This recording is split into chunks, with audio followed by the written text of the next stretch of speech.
I discovered my breast cancer myself. I rolled over to sleep and I noticed the lump, and that's when I went to the mammogram. And unlike other experiences at the doctor, they told me right there this could be cancer.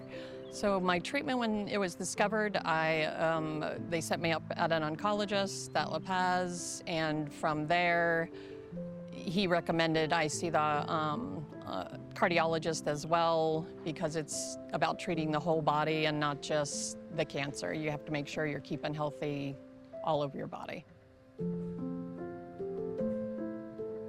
Cancer and cardiovascular diseases overlap quite often. Patients with chronic cardiovascular problems are more prone to develop cancer, but also patients who receive some anti-cancer medication can develop new cardiovascular issues. This is what we call cardiotoxicity or cardiovascular toxicity. So definitely the first step is to collaborate very closely with oncologists and hematologists in our cardio-oncology board. So we work together from the beginning because prevention of cardiotoxicity starts before cancer treatment. I think the collaboration is crucial and critical because the patient, they are a very complex situation, so we have to discuss every patient. This teamwork means patients are living longer with a better quality of life. When we meet with the oncologist or with the hematologist and we stratify the risk of cardiovascular toxicity, we have different tools to stratify this risk. We use clinical data, past oncology data, imaging data, biomarkers, and with all this information, we are able to assess the risk of cardiovascular toxicity. Risk stratification is key when considering cardiotoxicity. It allows me to identify patients at higher cardiovascular risk so I can adapt the treatment.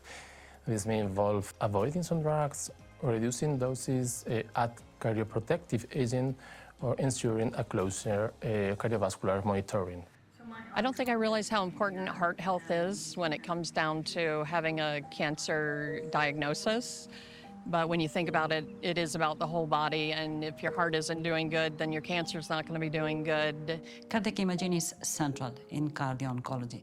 When we need to monitor patients who receive cardiotoxic therapies, the two main challenges is first to be able to schedule our echo timely, the correct day, to minimize the risk of cancer treatment delays, but we also need to be very reproducible.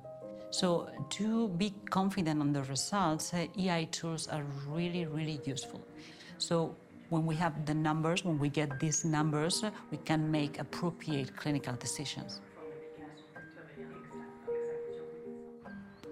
I think if I had one message for anyone, it would be you can do this. It's gonna be day by day. You're going to be going through some fast turns and some bumps and some spin outs, but you're backed by the best engineers and technology that you can have, which is my doctors and the hospital. And the technology that they use here is top of the line.